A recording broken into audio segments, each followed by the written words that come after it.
இன்னைக்கு சிம்பிளான ஒரு ஸ்நாக்ஸ் ரெசிபி பண்ண போறேன். நானும் இதான் ஃபர்ஸ்ட் டைம் ட்ரை பண்ணி பார்த்திருக்கேன். இந்த கிறிஸ்பியான எக் ஃபிங்கர்ஸ் நான் எப்படி செய்றேன்னு பார்க்கலாம். முதல்ல முட்டை பீட் பண்ணலாம். நான் இதுக்கு 5 முட்டை எடுத்திருக்கேன். நல்லா ஸ்மூத் ஆகுற வரைக்கும் பீட் பண்ணலாம். நல்லா பீட் பண்ணதுக்கு அப்புறம் தேவையான அளவு உப்பு, 1/2 டேபிள் ஸ்பூன் பெப்பர் ஆட் பண்ணிருக்கேன்.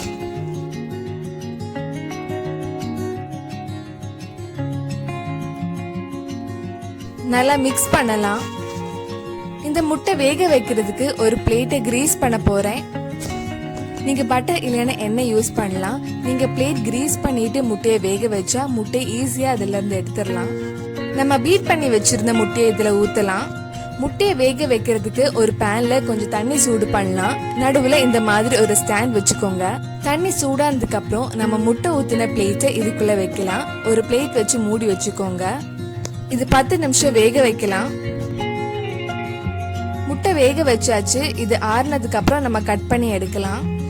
நான் நினைச்ச அளவுக்கு முட்டை ஷேப் அழகா வரலைனாலும் ஏதோ எனக்கு தெரிஞ்ச எக் ஃபிங்கர் ஷேப்ல கட் பண்ணி வச்சிருக்கேன். ஃபர்ஸ்ட் டைம் ட்ரை பண்ணனால கொஞ்சம் அப்படி இப்படின்னு இருக்கு. நெக்ஸ்ட் டைம் ட்ரை பண்ணும்போது கண்டிப்பா இன்னும் பெர்ஃபெக்ட்டா வரும் நினைக்கிறேன். கட் பண்ணி முடிச்ச பேலன்ஸ் இருக்கிற முட்டையெல்லாம் நைட் டின்னருக்கு முட்டை வறுவல் பண்ணி சாப்பிட்டுட்டோம்.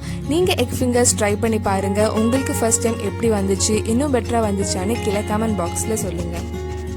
முட்டை கட் பண்ணி முடிச்சாச்சு. இது இனி கார்ன்ஃப்ளவர் மைதால டிப் பண்ணி எடுக்கலாம். நான் 2 டேபிள் ஸ்பூன் கார்ன்ஃப்ளவரும் மைதாவும் எடுத்திருக்கேன். அதுல கொஞ்சம் உப்பும் கொஞ்சம் இடிச்ச காஞ்ச மிளகாவும் சேர்த்து மிக்ஸ் பண்ணலாம். கார்ன்ஃப்ளவர் யூஸ் பண்றதுனால நல்லா கிறிஸ்பியா இருக்கும்.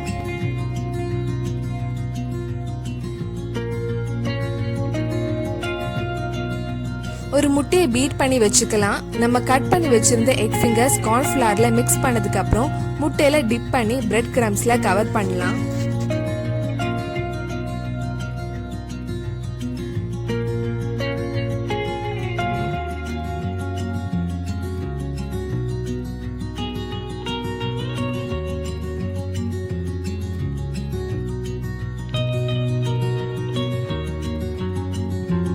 எல்லாம் பிரெட் கிரம்ஸ்ல கவர் பண்ணதுக்கு அப்புறம் நம்ம ஃப்ரை பண்ணி எடுக்கலாம்.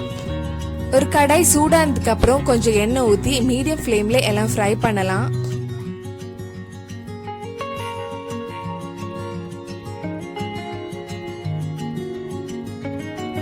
கோல்டன் பிரவுன் கலர் வரணும். மீடியம் ஃப்ளேம்லயே ஃப்ரை பண்ணுங்க. இந்த மாதிரி எல்லாமே ஃப்ரை பண்ணி எடுக்கலாம். ஃபர்ஸ்ட் டைம் ட்ரை பண்ணிருந்தாலும் டேஸ்ட் சூப்பரா இருக்கு. நம்ம சேனல்ல இன்னும் புது புது ரெசிபிஸ் எல்லாம் ட்ரை பண்ணலாம். நீங்களும் என் கூட உங்க வீட்ல இந்த ரெசிபிஸ் எல்லாம் ட்ரை பண்ணி பாருங்க. நீங்க இன்னும் இந்த சேனலை சப்ஸ்கிரைப் பண்ணலைன்னா மறக்காம சப்ஸ்கிரைப் பண்ணுங்க.